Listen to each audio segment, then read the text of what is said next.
Price Lord. கர்த்தர் நாமம் மகிமைப்படுவதாக. இந்த அருமையான புதிய நாள் காலை வேளையிலே உங்களை சந்திப்பதில் மிகுந்த மகிழ்ச்சி அடைகிறேன். இந்த நாளிலும் கர்த்தர் நம்மோடு பேச விரும்புகிறார். தினம் ஒரு லோக சுவார்த்தை. ஒவ்வொரு நாளும் அவருடைய வார்த்தை நமக்கு ஆவிக்குரிய ஆகாரத்தை கொடுக்கிறது. சோத்திரம். மனுஷன் 40 மாத்திரமில்லை, தேவனுடைய வாழ்ந்து பெறப்படும் ஒவ்வொரு வார்த்தை, அந்த வார்த்தை தான் நம்ம பார்க்கிறோம். அந்த வார்த்தை நமக்கு புத்துணர்ச்சியை கொண்டு வரட்டும். இன்றைக்கு உங்களை ஆசீர்வதிக்கட்டும். உங்களுக்காக ஒரு புதிய வார்த்தை சொல்லி நான் செபிக்க விரும்புகிறேன். 1 சாமுவேலின் புஸ்தகம் 17ஆம் அதிகாரத்தில் 47ஆம் வசனம். 1 சாமுவேல் 17:47 கர்த்தர் பட்டயத்தினாலும் ஈட்டினாலும் இரட்சிக்கிறவர் அல்ல என்று இந்த ஜனக்கூட்டமெல்லாம் அறிந்து கொள்ளும். யுத்தம் கர்த்தருடையது, அவர் உங்களை எங்கள் கையிலே ஒப்பு கொடுப்பார் என்று ஒரு வார்த்தையை பார்க்கிறோம். இந்த வார்த்தை தாவீது ராஜாவாய் மாறுகிறதுக்கு முன்பாக, தாவீது ராஜாவாய் மாறுவதற்கு முன்பாக ஒரு பெரிய யுத்தம் செய்தான். அந்த யுத்தத்தை நமக்கு எல்லாருக்குமே தெரியும். தாவீது கோலியாத்து யுத்தம் என்று சொல்லி நம்ம பார்க்கிறோம். இந்த யுத்தத்துக்குள்ள அவங்க அந்த எல்லா பேசுற பேச்சுக்கள், அவன் பேசுறது, அந்த கோலியாத்து பேசுகிறது, தாவீது பேசுகிறது, மாறி மாறி பேசிக்கிட்டே இருக்கிறாங்க. அவன் சொல்றான், சுண்டைக்காய் பையன் போல இருக்கிற நீ வந்து என்ன இது பண்றியான்னு கேட்கிறான். அவன் பயங்கரமான ஜெய்ஜாண்டிக்கா ஒரு ஜெயண்ட் போல இருக்கிறான். அவன் இவனை பார்த்து கேட்கிறான். கடைசியில் பாருங்க, யுத்தத்துக்கு போகும்போது ராஜாவே அனுப்ப இஷ்டம் இல்லை, சவுல் அனுப்பதுக்கு இஷ்டம் இல்லை, ஏன்னா ரொம்ப சின்னவனா இருக்கிறான் அப்படின்னு நினைத்து. ஆனால் அவனுடைய சாட்சியை கேட்டு, ஒரு முறை சிங்கமும் கரடியும் வந்த பொழுது அவைகளை நான் என் கையினாலே கொன்றேன், ஆடுகளை பிடிக்க வந்தபோது கொன்றேன்னு சொன்ன உடனே அவன் நம்பி சரி போன்னு அனுப்பி ட்ரெஸ் எல்லாம் போட்டு போகிறான். ஆனால் தூக்க முடியாதனால அவன் சும்மா ஆர்டினரி மேய்ப்பன் எப்படி போவானோ அதே போல ஒரு பை 5 கல் கவன் மட்டும் எடுத்துட்டு போறதை பார்த்த உடனே இந்த கோலியாத்துக்கு ரொம்ப கோவம் வந்துச்சு. நம்மளை பார்த்தா அவனுக்கு அவ்வளோ பரியாசமாக தெரியுதான்னு சொல்லி ரொம்ப பேசிடுறான். அப்போ அவன் சொல்கிறாரு, அப்போ அவன் ஒன்று பேச இவன் ஒன்று பேச 45-47 வருஷம்லாம் சொல்லப்பட்டிருக்கு. பாருங்க, அங்கே முக்கியமானது, நீ ஈட்டில வர்ற, பட்டயத்தை தூக்கிட்டு வர்ற ஆண்டவர் அதனால ரட்சிக்கிறவர் அல்ல. எங்கள் ஆண்டவர் இருக்கிறார் பாருங்க. இந்த ஆண்டவர் குருதமா தான் நீ பேசுன. உன் பேச்சு, நான் இன்னைக்கு உங்ககிட்ட யுத்தத்துக்கு வர்றதுக்கு ஒரே ரீசன் தான். என்ன ரீசன் தெரியுமா? நீ வந்து ஜீவன் உள்ள தேவனுக்கு விரோதமாய் பேசின, அவரை நீ நிந்தித்தாய், அதனால என்னால பொறுக்க முடியாது, இன்றைக்கு உன் தலையை வெட்டுவேன்னு சொல்லிட்டு பேசிட்டு இருக்கிறாங்க 2 பேரும். அவன் சொல்றான், நான் உன்னை வெட்டி ஆகாயத்து பறவை கொடுப்பேன்றான், பெலிஸ்தேன் ஆகிய அந்த கோலியாத்து. இவன் சொல்றான், நான் உன்னை என்ன செய்வேன், இன்றைக்கு உன்னை கொண்டு ஆகாயத்து பறவை கொடுப்பேன்னு சொல்லிட்டு இருக்கிறான். ஆனா எது நடந்தது என்று பார்த்தீங்கன்னா சொல்லப்படுறது. அப்போ கடைசி அவன் பேசும்போது அவன் பாருங்க, அந்த அந்த அந்த கல்லை விட்டு எரியதுக்கு முன்னாடி நடந்த காரியம்தான் கர்த்தர் பட்டயத்தினாலும் ஈட்டினாலும் ரட்சிக்கிறார். ஒரு பாருங்க, தேவன் ஒரு ரட்சிப்பை கொடுக்கணும் அப்படின்னா நம்மகிட்ட ஈட்டி இருக்கணும், பட்டயம் இருக்கணும்னு அர்த்தம் கிடையாது. உன்கிட்ட இதெல்லாம் இருந்தா தான் என்னால பண்ண முடியும்னு சொல்ல மாட்டேன்.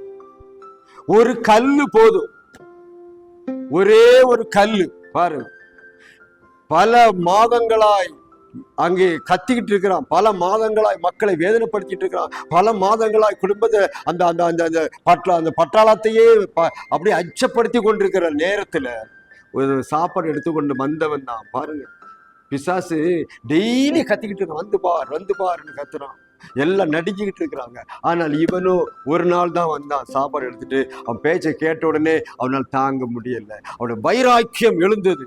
இவனை நான் கொல்லுகிறேன் என்று சொல்லி புறப்பட்டு சென்றான். ஒரு பயங்கரமான ஒரு காரியம்தான். ஆனா அவன் நம்புறது யார தெரியுமா?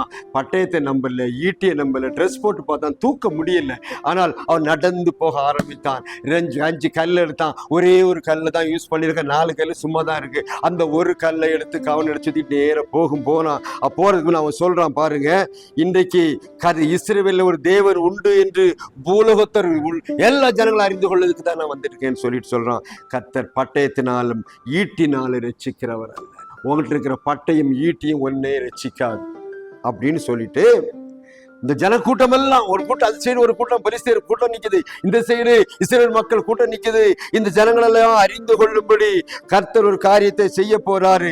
யுத்தம் கர்த்தருடையது, நான் கிடையாது. நான் கல்லை வீசுவேன், அந்த கல்லு எங்க போகும். பாருங்க, அதுல முக்கியமான காரியம் என்னன்னா, அந்த நடந்த யுத்தத்துல அவன் ஃபுல்லா ட்ரெஸ் போட்டிருக்கான், தலைக்கவசம் போட்டிருக்கான், உடம்புல எல்லாம் போட்டிருக்கான். ஆனா எடையே இல்லை, கல்லு போறதுக்கு இடம் இல்லை. ஆனா முக கவசத்துல அந்த ஹெல்மெட்டுக்கு இடையில கொஞ்சம் இடம் இருக்குது, ஒரு கல் போறதுக்கு தான் இடம் இருக்குது. அந்த இடத்துல தான் அவன் அடிச்சான். அந்த கல் அப்படியே அவனுடைய நெத்திக்குள் பாய்ந்து அவன் தலை சுத்தி விழுந்ததாக இங்கே சொல்லப்பட்டிருக்கிறது. ஆனால் தேவன் ரட்சிக்க வந்தா நீ வச்சிருக்கிற பொருட்கள்னால அல்ல, நீ வச்சிருக்கிற திங்ஸ்னால அல்ல.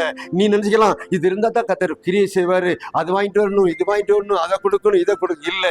உன்னை என்ன இருக்கு அதல்ல, யுத்தம் கர்த்தருடையதா இருப்பதனாலே அவர் எதை கொண்டாயிலும் செய்வார். சின்ன கல் பெரிய கல் எந்த கல் வச்சிருந்தாலும் அதை வச்சு உனக்கு யுத்தத்திலே வெற்றியை கொடுக்க வல்லவர். இன்றைக்கு அருமையான தேவனுடைய பிள்ளைகளின் வார்த்தையை கேட்டுக்கொண்டு வாழ்க்கையிலே போராட்டம் மேல போராட்டம், ஒவ்வொரு நாலு பிசாசு வந்து பேசிட்டு இருக்கிறானா, நீ என்ன செய்யற பாருன்னு சொல்றானா, கவலைப்படாதீங்க. தாவீது கையில இருந்த கல்லை போல ஒரு கல்லாக உங்களை உபயோகப்படுத்த வல்லவராய் இருக்கிறார்.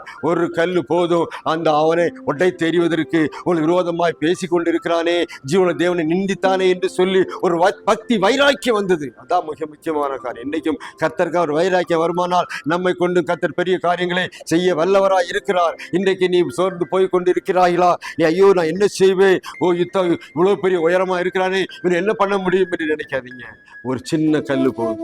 சொல்றோம் இன்றைக்கு ஒரு சின்ன கல், கர்த்தருடைய நாமத்திலே நாம் போனால் ஒரு சின்ன கல்லை கொண்டு பெரிய காரியம் செய்வார். உங்க வாழ்க்கையில ஒரு சின்ன காரியத்தை கொண்டு பெரிய அதிசயங்களை செய்ய போகிறார். இன்னைக்கு அந்த கோலியாத்தை எப்படி சின்ன தாவீது வீழ்த்தினாலும் அதே போல பெரிய பெரிய காரியங்களை நீ சின்ன மனிதனாக இருக்க உன்னை கொண்டு கர்த்தர் காலையில செய்ய போகிறார். நீங்கள் ஒப்பு கொடுத்தா அது நடக்கும். பாரு எப்படி நடக்கும்னு கேட்காதீங்க, கர்த்தரால முடியும். ஏன்னா யுத்தம் கர்த்தருடையது, அவர் உங்களை எங்கள் கையில ஒப்பு கொடுப்பார். யுத்தம் கர்த்தருடைய. நீங்க பெலிஸ்தரே, உங்களை கர்த்தர் எங்க கையில ஒப்பு கொடுப்பார். பாருங்க, அது பின்னாடி பார்த்தா துரத்துறாங்க, வெட்டுன்னு வெட்டுறாங்க. அவ்வளவு காரியம் இருந்து அவன் அப்படியே சாய்ந்து விழுந்தான். அந்த கல்லு உள்ள போயிடுச்சு. இவனுக்கு பட்டயம் ஒண்ணு இல்லை, இவன் கையில எதுவுமே இல்லை. அவன் விழுந்த உடனே அவன் ஓடி போய் அவன் பட்டயத்தை உருவதுக்கு தூக்கிறதுக்கு முடியல அவனால. அந்த பட்டயத்தை எடுத்து அவன் தலையை வெட்டினான். தலையை வெட்டிக்கிட்டே வரான், கையில தூக்கிட்டு தான் வரான்.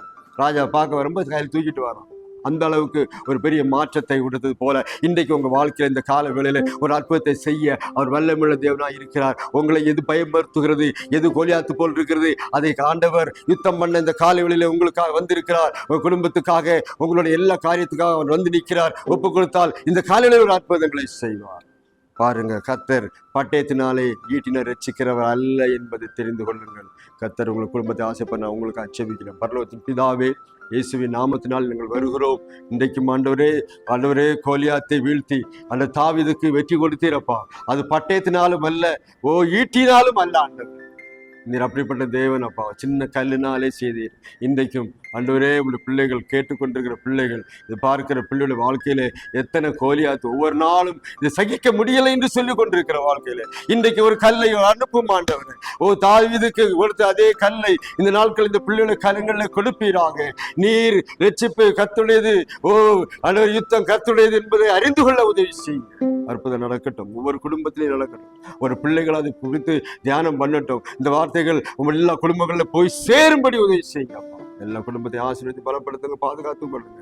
அன்றைக்கு வெற்றி கொடுத்தவர் இன்றைக்கும் ஒரு பிள்ளைகளுக்கு வெற்றி கொடுப்பீராக. சகல ஜனங்களும், இஸ்ரவேல் ஜனங்களும், பூமியில் உள்ள எல்லாரும் அறிந்து கொள்ள உதவி செய்யும். அற்புதங்கள் நடத்தி நாமத்தை மையப்படுத்தும் பெரிய காரியங்களை செய்யும். இயேசு நாமத்தில் ஜெபிக்கிறோம் பிதாவே. கர்த்தர் தான் பெரிய காரியங்களை செய்வாராக. இப்பொழுது பட்டயத்தினால் ஈட்டினாலும் ரட்சகர் அல்ல என்பதை அறிந்து கொள்ளுங்கள். கர்த்தர் உங்களுக்கு ஆயத்தம் பண்ணுவார்.